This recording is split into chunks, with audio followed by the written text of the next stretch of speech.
Well, this was early July 2010. I slept in the car this night right here at the north entrance to Shenandoah National Park, and as soon as it was daylight, I was awake and snapped a couple of pictures of these deer that were not more than 100 feet away, and started out on my drive, stopping every few minutes to take a picture. This is the northern extension of the Blue Ridge Parkway, at least that's what I call it. The traffic was limited to automobiles, and they were limited to 35 miles an hour. And I spent the entire day driving the length of this, stopping, taking pictures. Sometimes I find a bear in a tree even to get a picture of. And there's the Shenandoah Valley down the hill.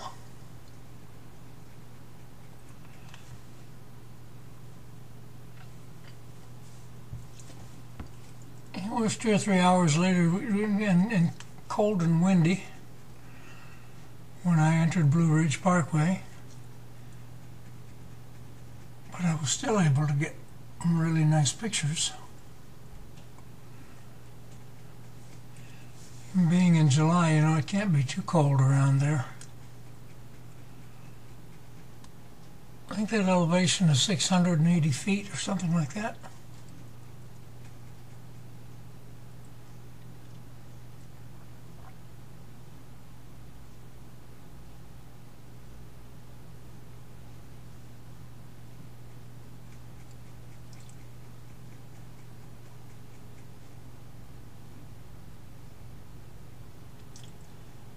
The rain has caused an awful lot of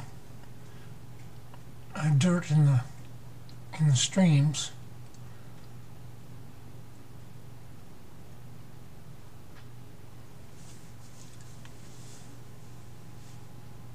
It's a nice dam. I'd like to have been there when that was built. Very interesting.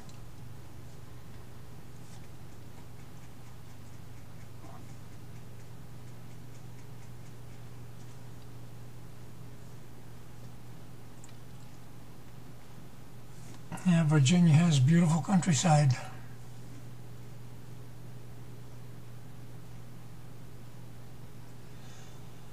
It's a rock quarry way down the hill. And I arrived in Pigeon Forge, I don't know, around the middle of the day, I guess. They had something going on in town. I don't know what it was all about, but anyway, I enjoyed walking around taking pictures. And this was interesting. Upside down building at an angle.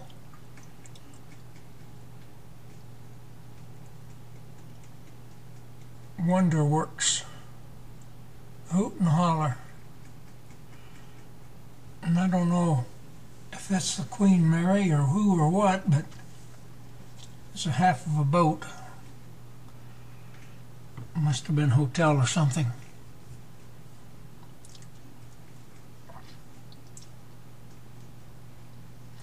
I just kept moving along.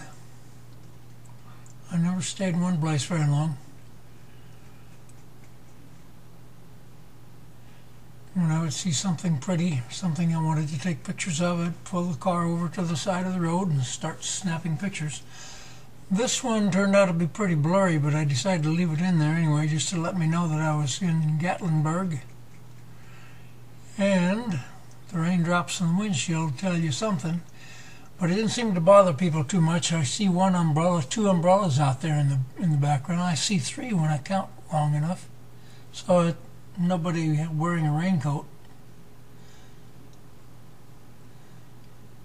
I like that lush green countryside.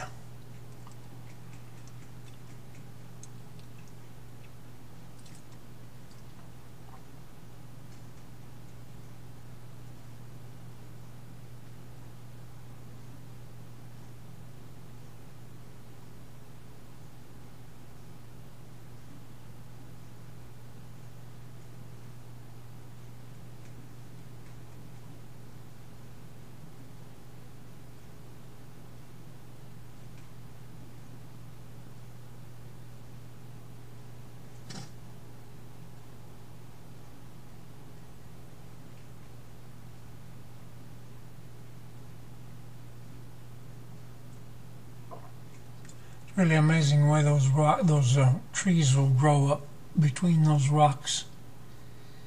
That was amazing too, watching these guys on their motorcycles in that rain.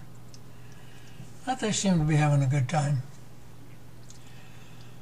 That's my car way in the background. I spent the night here.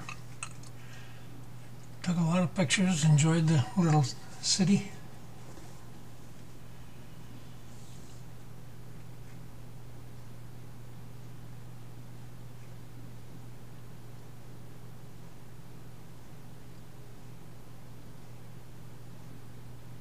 I had a lot of these bears around town that were painted by various artists in town.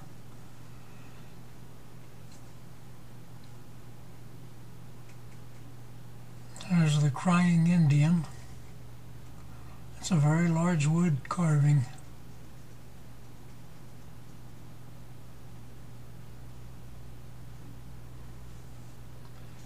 And I wanted to get a picture of these trees that are being completely overrun by that green stuff. I don't know, the trees eventually die and fall, and I guess that stuff falls with it. Sure eats up the forest. Abandoned railroad. I'd like to know where that goes. I'd like to get out there and walk that railroad someday. And I don't remember the name of this city, little town. It was their big thing was a railroad that they use in the summertime for hauling tourists around someplace.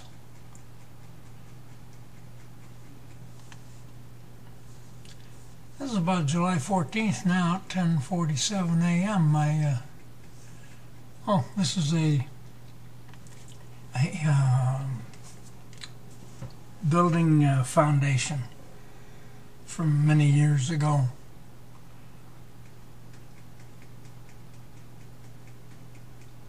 Yeah, I kind of like that old car.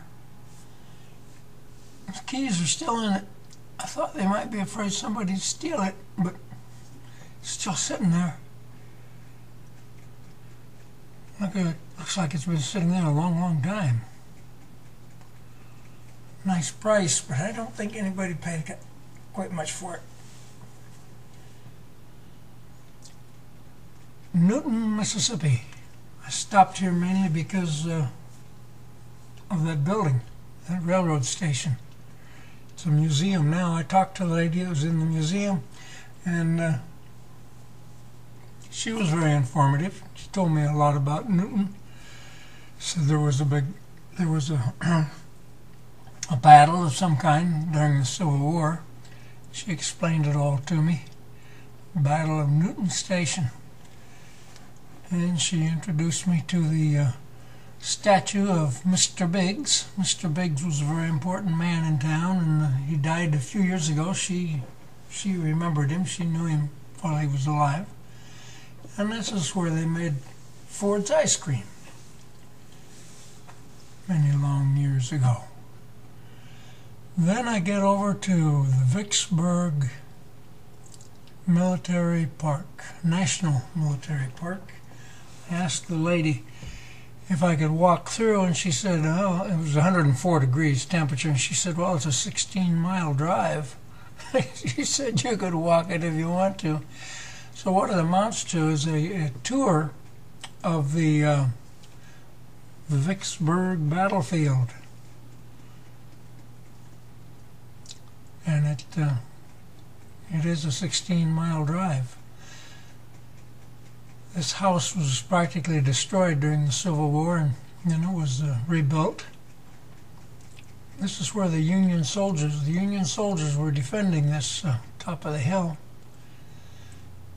And off to the left of this picture is, well, actually, another one more picture to go. Off to the left of the house there is this. Up ahead, the rebels. Here's a shot. The rebels looking back toward the house, firing at the Union soldiers. I believe this is an Illinois monument to the fallen.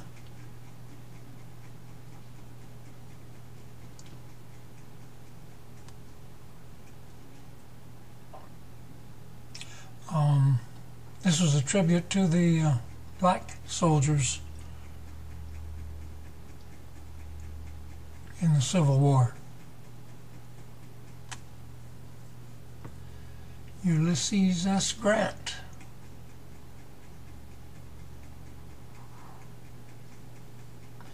And I didn't get that a name there.